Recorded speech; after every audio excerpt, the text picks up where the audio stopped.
Alhamdulillah kembali lagi bersama kami di Fajar Berkah. Pasti berkah. Nah Kang Diki nih sebelum kita lanjut ke pertanyaan-pertanyaan selanjutnya nih. Betul. Aku mau nanya dulu ke Kang Diki nih. Kapan Kang Diki tuh mulai rajin puasanya tamat sebulan tuh dari mulai kelas berapa SD? Waduh, kelas berapa ya Pak Ustadz? Aku lupa. Kayaknya kelas 3 SD mulai tamat. Masya Allah. Masya Allah, baru mulai belajar Pak Ustadz. Karena dulunya itu kan Teh Adis, katanya puasa setengah hari dulu gitu Iya. Teh Adis. Kalau Teh Adis mulai kapan? Aku kayaknya sama dari kelas 3 SD juga udah mulai tamat kayak gitu. Masya Allah. Kalau Pak Ustadz? Sama kayaknya kan pernah ngalamin kecil dulu. Oh. Walaupun sudah dewasa, Pak Ustadz tetap dipanggil anak kecil. Karena pengennya dedek terus, Pak. Oh, sama. Sama saya juga Pak Ustadz. Bener-bener Pak Ustadz Dede ya Pak Ustadz. Iya, betul. Nah, mungkin kalau misalnya kita dulu tuh pas kecil tuh kayak ya udah bulan puasa tuh sekedar menahan lapar dan haus aja gitu ya. betul, Nah, Teh mungkin Adis. sekarang tuh dilengkapi dengan doa dan zikir gitu Pak Ustadz. Nah, apa sih Pak Ustadz peran doa dan zikir sendiri gitu untuk menjaga hati gitu? Ya. Jadi di dalam diri kita untuk lebih mendekatkan diri kepada Allah Subhanahu wa taala karena doa adalah bagian daripada ibadah, sumsumnya ibadah itu doa ada ya. Jadi supaya ibadah kita semakin mantap, semakin hati kita semakin dekat dengan Allah, tentu kita harus memperbanyak zikrullah, zikir kepada Allah. Karena dengan kita banyak zikir kepada Allah, hati kita akan menjadi tenang. Dan coba kita lihat tadi ketika orang sedang berzikir, walaupun dia sedang marah-marah, pernah nggak kita melihat ketika orang sedang berzikir tapi sedang marah? Pernah nggak jadi marah-marah? La ilaha illallah, la ilaha illallah, la ilaha illallah, kan tidak ya. Tapi dengan berzikir marah pun bisa jadi tenang. Nah, itulah pentingnya, maka dalam Quran disebutkan bahwa dengan kita memperbanyak zikir, maka hati kita akan menjadi tenang. Gitu Teh ya. Allah. Jadi luar biasa sekali ternyata kekuatan dari zikir selama bulan Ramadan, dan bukan bulan Ramadan aja kayaknya ya iya. Pak Ustadz. Terus-terusan ya Teh Adis juga. Betul, betul. Jadi emang luar biasa.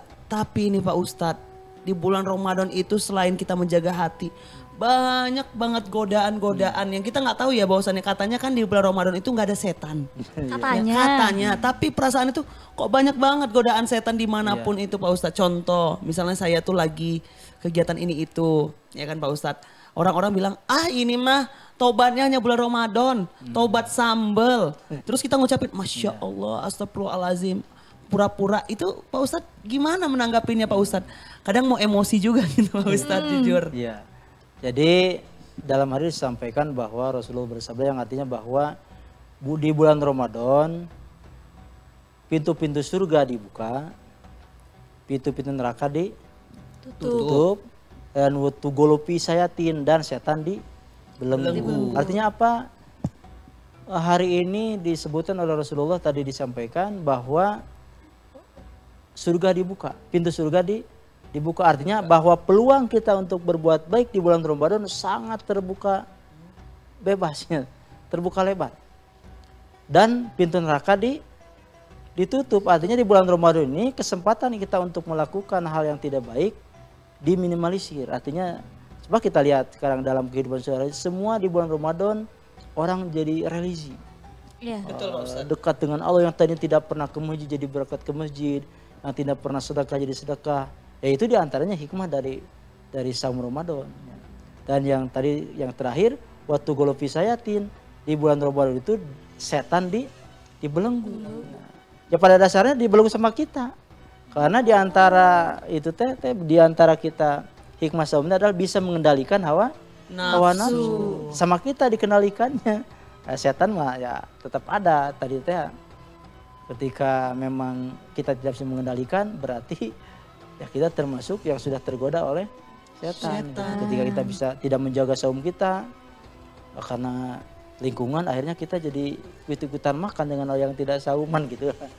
Ataupun yang tadi sampai Wadiki, Ustaz saya pernah terbawa emosi. Hati-hati ketika kita sedang saum, kemudian ada teman atau siapapun yang mengajak berantem Betul, Pak atau mengajak berdebat, ya bilang saja saya sedang saum. Ini soimun, saya sedang saum. Nah, jadi nanti mereka juga akan paham dan kita jangan apa namanya sama ketika mereka bentak kita bentak lagi, akhirnya jadi berantem kan.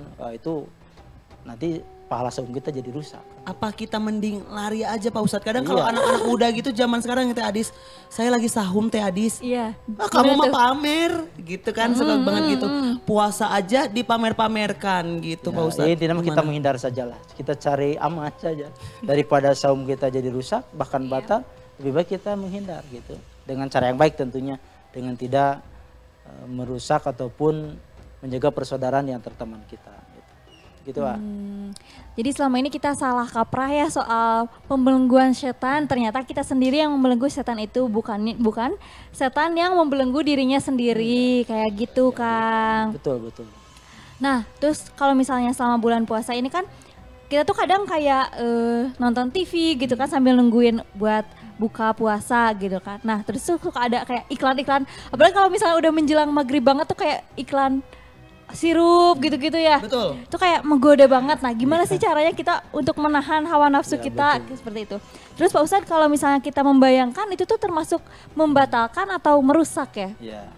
Jadi ketika memang hari ini kita tidak bisa menghindar dari tadi tayangan-tayangan, iklan, kemudian di medsos dan sebagainya. Tadi kembalikan kepada kekuatan iman kita. Apakah dengan melihat tayangan tersebut, kalau secara hanya melihat mungkin tidak jadi masalah. Jadi masalah gini, ketika jadi masalah, ketika kita melihat langsung kita mempraktekannya, itu yang bahaya. Gitu. Itu yang bahaya ketika kita lihat, aduh enak sirup, kita buka lemari es gitu. Kemudian ada sirup lagi dituangkan, itu yang jadi masalah itu. Tapi kalau kita melihat saja, kemudian tidak membayangkan, bahkan tidak praktekkan, mungkin tidak jadi masalah, tidak akan merusak. Yang jadi masalah tadi kita membayangkan, enaknya jam segini makan apa gitu. Dibayang-bayang lahnya, itu yang mungkin akan sedikit merusak terhadap amalan saum kita teh. Itu mungkin. Jadi Pak Ustadz terkait saum lagi dan menjaga hati. Bagaimana sih sebenarnya kita harus membuat konten positif itu Pak Ustadz selama di bulan Ramadan Pak Ustadz? Apakah kita hanya diam aja di rumah Pak Ustadz? Karena jujur Pak Ustadz, godaan manusia ini ya, apalagi kalau saya ini suka banget tergoda Pak Ustadz. Apalagi pemirsa di rumah gitu. Takutnya Pak Ustadz kan keluar rumah dapat godaan tetangga yang gak jelas. Iya. Terus dapat gosip-gosip yang gak jelas. Atau mending saya tidur aja Pak Ustadz. Dari sahur sampai bukan lagi tidur atau gimana Pak Ustadz. Karena katanya kan tidurnya orang puasa adalah ibadah. Gimana Pak Ustadz? Ya, pokoknya di bulan Ramadan, setiap amalan kita umat Islam yang baik itu berpahala, termasuk diantaranya tidur. Tapi kan bukan bangun tidur lagi, kemudian tidur lagi kayak lagu siapa itu? Basurip. Iya. Berarti masih kena ingat. Berarti ini zamannya berarti ya masih tahu lah ya gitu. Karena zamannya kan ada 3, ada jadul, ada zaman milenial dan zaman digital. Gitu. Mungkin ini pertengahan lah ya. Iya. Nah, jadi kalau tidur terus memang itu tidak baik, kita tidak bisa mendapatkan pahala. Apalagi tidak sholat kan ya. Nah, itu percuma ketika kita saum tapi tidak sholat, jadi nilainya tidak ada.